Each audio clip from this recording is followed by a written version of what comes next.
आज मानो मेरे परिवार में दुख का पहाड़।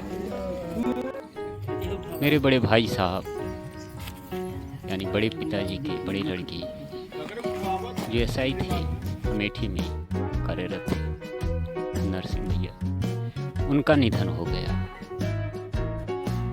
अभी बड़ी माताजी को एक सप्ताह भी नहीं बीता था, उनका बड़े भाई साहब का निधन हो गया।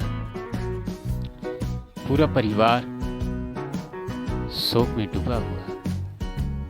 तो उनको लाया गया वाराणसी, पहले पोस्टमार्टम हुआ, उसके बाद अंतिम संस्कार हुआ। मणिकर्णिका घाट ये आप देख रहे हैं, यह है मणिकर्णिका घाट का दृश्य।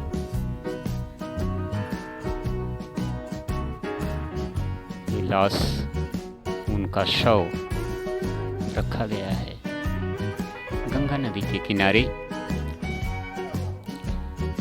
पहले शव को गंगा जल में स्नान कराया जाएगा,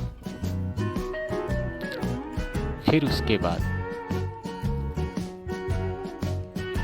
मुखाग्नि दिया जाएगा। मणिकर्णिका घाट वाराणसी जो विश्व प्रसिद्ध है, वहीं हम लोग आते हैं, जैसा कि बताया गया था पिछले वीडियो में भी हमने बताया था। कि भगवान की कैसी महिमा है, कैसी लीला है महादेव की। उनकी लीला तो वही जान सकते हैं।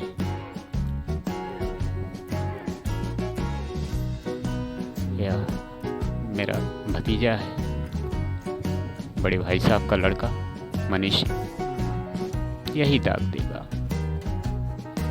मुखाग्नि यही देगा।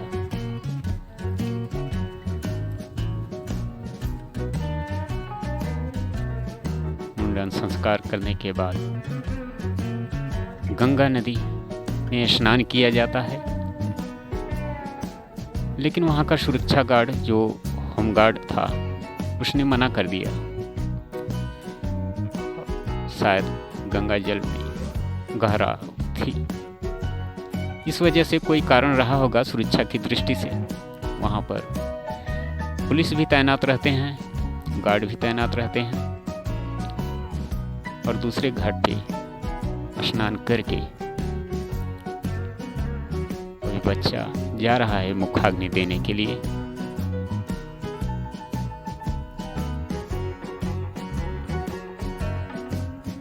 आप देख रहे हैं शव को ले जाया जा रहा है।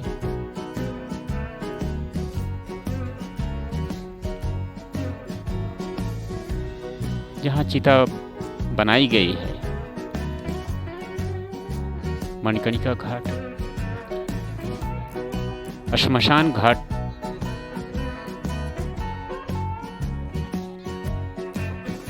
के ठीक सामने चिता बनाई गई है।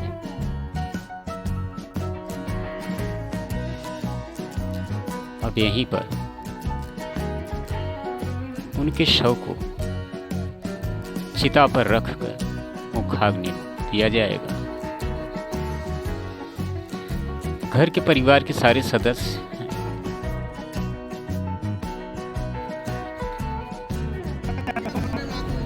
अब चिता को, शव को चिता पर रख दिया गया है। अब अपनी दाह संस्कार होगा। जो मुखाग्नि देने के लिए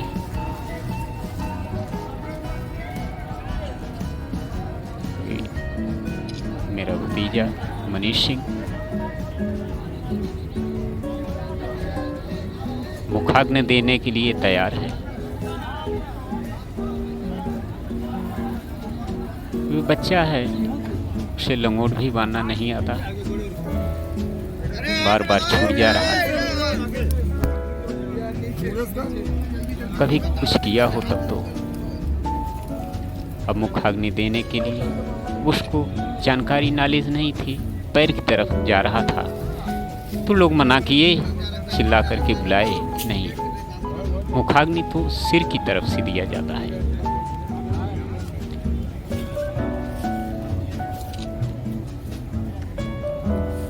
अग्निदाह संस्कार पूर्ण हुआ।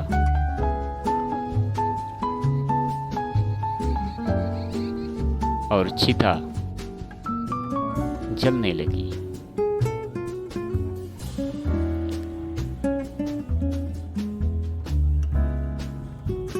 बहुत ही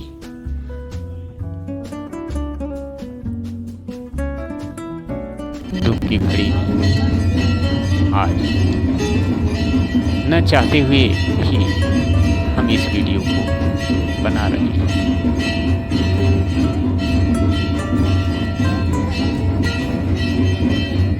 और जैसे ही चिता जलना शुरू हुआ, यह महादेव की लीला कहिए और उनकी कृपा कहिए कि श्मशान घाट में महाआरती शुरू हो गई। और जैसे ही महाआरती शुरू हुई कि चिता की लपट बहुत ही तेजी के साथ पड़ने लगी।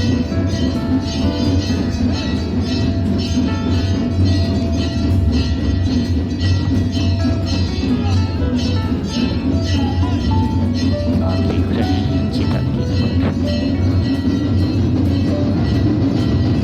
और जब तक लाश जली नहीं, तब तक यह महाआरती होती रही। यह महादेव की कृपा कहिए या महादेव का आशीर्वाद ही कहिए।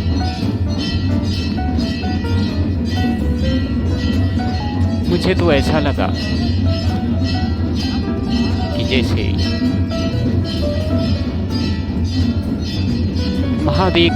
महादेव के चरणों में मेरे भाई साहब को स्थान मिल गया। सबको यह कृपा प्राप्त नहीं होती।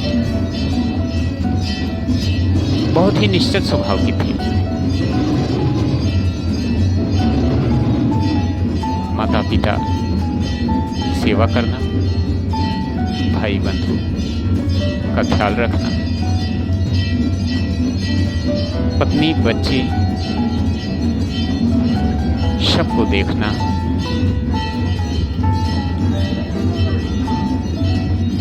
सारे कर्तव्य को पूर्ण करते हुए वे इस दुनिया से चले गए।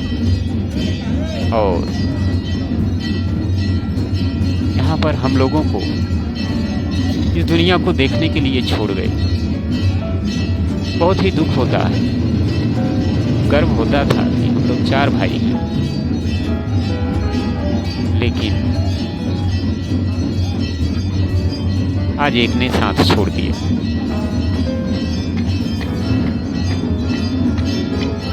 बहुत ही अपार दुख हुआ।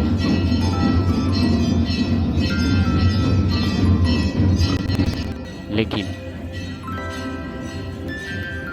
कहते हैं वही जो राम रुचि राखा, गोकर तर्क बढ़ावई शाखा। जो भगवान को मंजूर होता है वही होता है, चाहे आप कुछ भी कर लीजिए।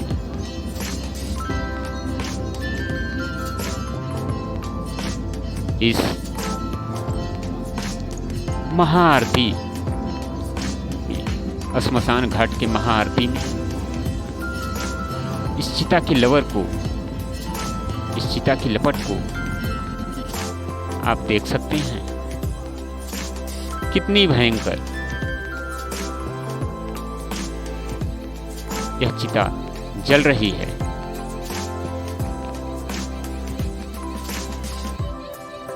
बगल में और भी चिताएं हैं, लेकिन उनके चिता की लपट सबसे ऊंची जल रही थी।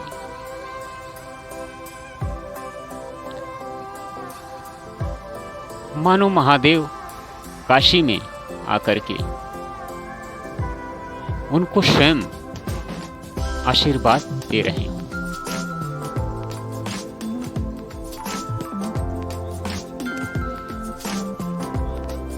और यह संयोग देखिए कि जब उनकी चिता जलने लगी तो हमें वहां पर उस चिता के पास कुछ अवघड़ दिखाई दिए। वो भी महादेव के गण ही होते हैं।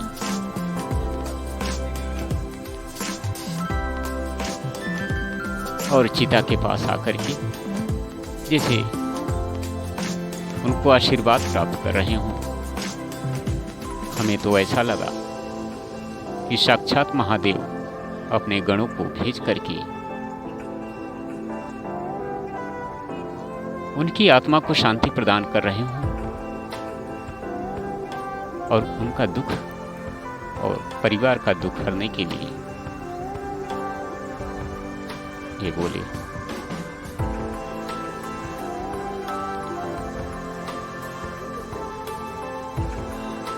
जिस समय चिता जल रही थी उस समय जैसे सबकी आंखों के आंसू सूख गए, सब चिता की तरफ देखने ही लगे। उसकी लपट, उसकी तेज इतनी थी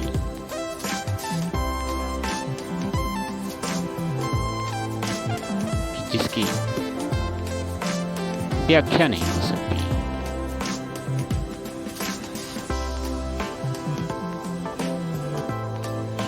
यह महादेव की कृपा और उनका आशीर्वाद ही माना जा सकता है।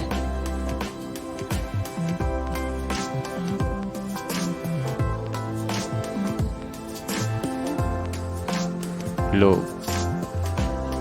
आ रहे हैं, जा रहे हैं। कोई लाश लेकर के आ रहा है।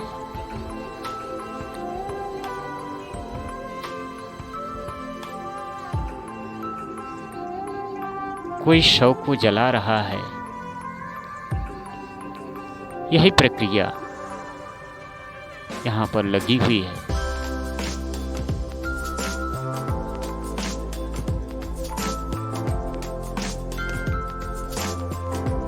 आप देख रहे हैं इस चिता की लवर बहुत ही भयंकर।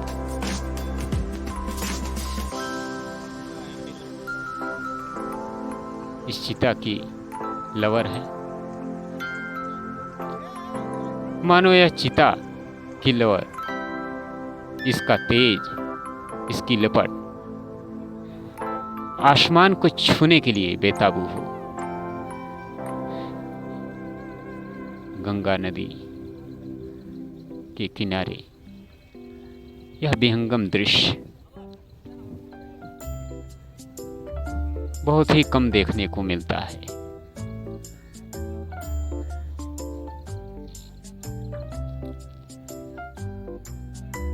एक चीज हम सबने देखा कि जब तक चिता जल के ठंडी नहीं पड़ी तब तक श्मशान घाट की आरती जोर जोर से, यानी कह लीजिए महाआरती जिसको कहते हैं, यह होती ही रही।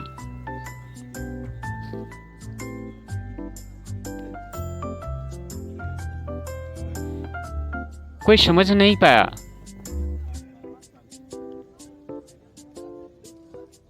कि ये क्या हो रहा है। आप देख रहे हैं ये अवघड़ कुछ आ गए हैं। ये चिता के पास पहुंच चुके हैं। हर चिता के पास ये लोग नहीं जाते हैं। महादेव की कृपा जिनके ऊपर होती है वहीं जाते हैं।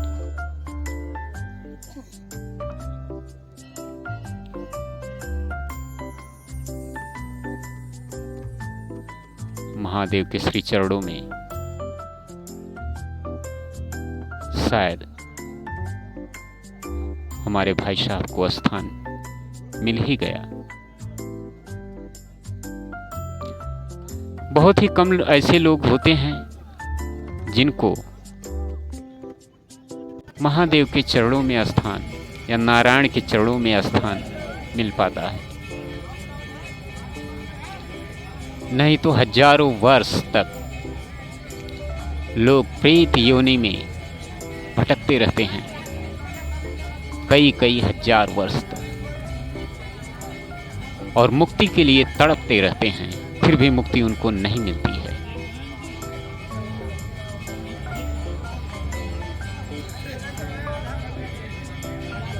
कहते हैं कर्म प्रधान विश्व करी राखा, जो जश कर रहे तो तस फल चाखा।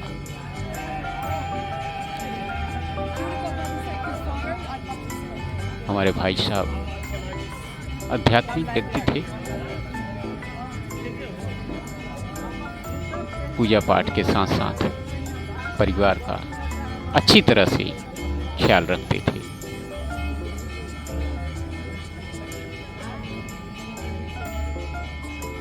और जिसकी वजह से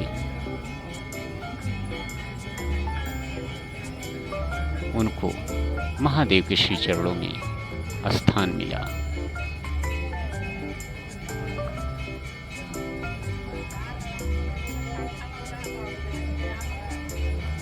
फिर भी कहते हैं ना,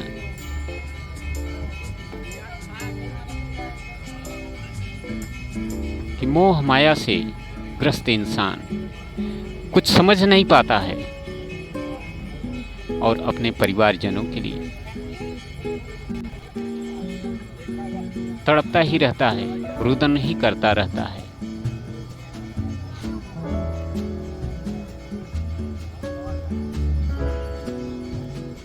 लोग समझने लगे, कहने लगे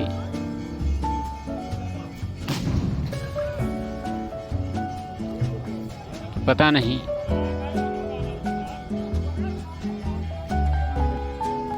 कौन सा कहां पर इनका फिर पुनर्जन्म होगा। लेकिन हमारी मन मस्तिष्क में सिर्फ एक ही बात समझ में आ रही थी, इनको तो महादेव के श्री चरणों में ही स्थान मिला। कुछ बच्चे हैं, आप देख रहे हैं कि छत के ऊपर से पटाखे चिता पे फेंक रहे हैं और लोग समझ रहे हैं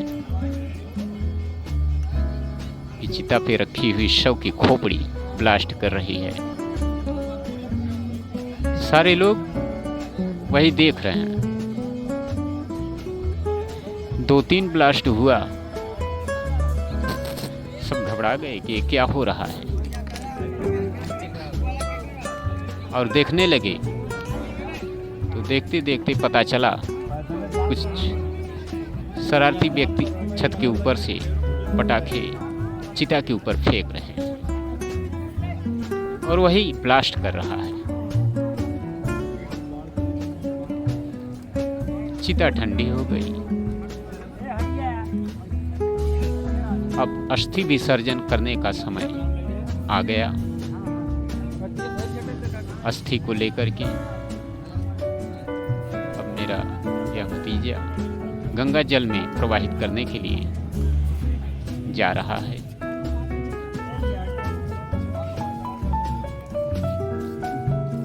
जो अस्थि जलने के बाद जो शेष अस्थि बचती है थोड़ा बहुत,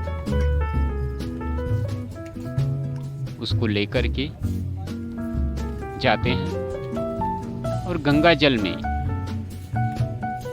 प्रवाहित करते हैं।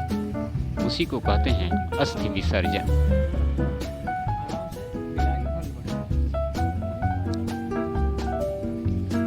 यह क्रिया कर सबको करना पड़ता है।